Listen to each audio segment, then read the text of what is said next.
नमस्कार, BBC sky news मराठीमध्ये आपले स्वागत। उद्या 1 जानेवारी निमित्त भीमा कोरेगाव येथे ऐतिहासिक आणि क्रांतिकारी असा शौर्य दिन साजरा केला जातो। त्यानिमित्त आज आपल्यासोबत शाहू फुले आंबेडकर चळवळीतील कार्यकर्ते आणि ज्येष्ठ पत्रकार MG शेलार आपल्यासोबत आहेत। उद्याच्या ह्या शौर्य दिनाबद्दल त्यांच्या काय भावना आहेत ते आपण जाणून घेऊ।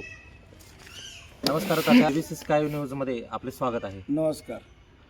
उद्या 1 जानेवारी निमित्त भीमा कोरेगाव येथे जो शौर्य दिन साजरा केला जात आहे त्याबद्दल आपल्या काय भावना आहेत? उद्या 1 जानेवारी नवीन वर्षाची सुरुवात आणि शौर्य दिन तमाम शाहू फुले आंबेडकर चळवळीतील सर्व कार्यकर्ते, सर्व जनता, संविधानप्रेमी नागरिक, लोकशाहीप्रेमी नागरिक यांच्या दृष्टीने उद्याचा दिवस हा फार महत्त्वाचा आणि महान आहे।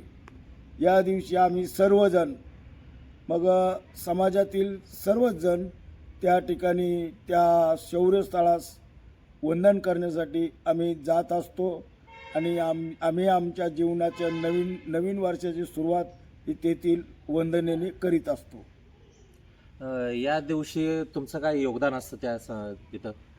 या दिवशी वास्तविक महत्त्वाचा विशेष म्हणजे तिथं जाऊन वंदन करणं हे महत्त्वाचं आहे, परंतु दिवसेंदिवस मी जवळजवळ गेली अनेक वर्षे म्हणजे 1972 ते 73पासून त्या ठिकाणी जात आहे, परंतु अलीकडे अगदी इतकी गर्दी वाढते।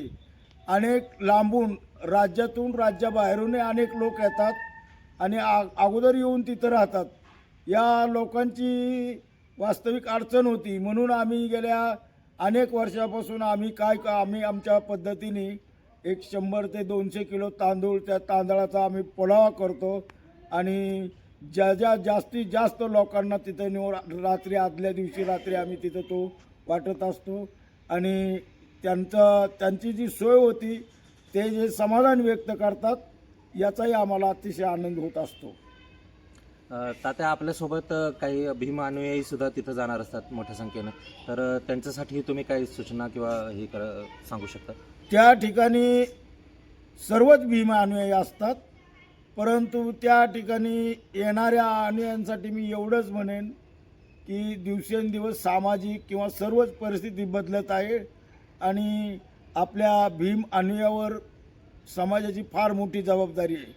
सर्व समाजाने बाबासाहेब शाहू फुले आंबेडकर विचार आणि बाबांच्या दाखवलेल्या मार्गानुसार पुढे जावं, हेच माझी सर्वांना एक आग्रहाची विनंती राहील आणि समाजाकडून मी ही अपेक्षा व्यक्त करतो। तात्या, भीम अनुयायी मोठ्या संख्येनं कोरेगावला जातात आणि तिथं वंदन करून विजयस्तंभाला ते परत माघारी येतात, परंतु त्यांच्यासाठी तुम्ही काय मार्गदर्शन कराल?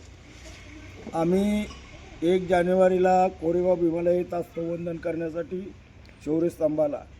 इथून जाताना आता इथे फार मोठा समाज जमत असतो आणि जाताना की आम्ही इतर ठिकाणी जसे जत्रा भरतात, यात्रा भरतात, मेळावे भरतात आणि वेगवेगळे वस्तू खरेदी करतात, परंतु या ठिकाणी येणारा प्रत्येक भीम सैनिक हे शाहू फुले आंबेडकर चळवळीतील किंवा ज्या समाजसुधारकांनी काम केले अशा अनेक लोकांचं साहित्य हे एक वेळ खाणार नाही, 4 पैसे जीवाला खाणार नाहीत, परंतु अनेक लोकांचे ग्रंथ विकत घेतात, पुस्तकं विकत घेतात, काही साहित्य नवीन वर्षाचे कॅलेंडर विकत घेतात, काही ते बनवलेले ज्या बुद्धाच्या मूर्ती विकत घेतात, लहान लहान आंबेडकरांचे पुतळे विकत घेतात आणि ही जी खरेदी असती ही आमच्या जीवनातील फार मोठी खरेदी मी मानतो आणि हेच आम्ही बरोबर घेऊन जात असतो।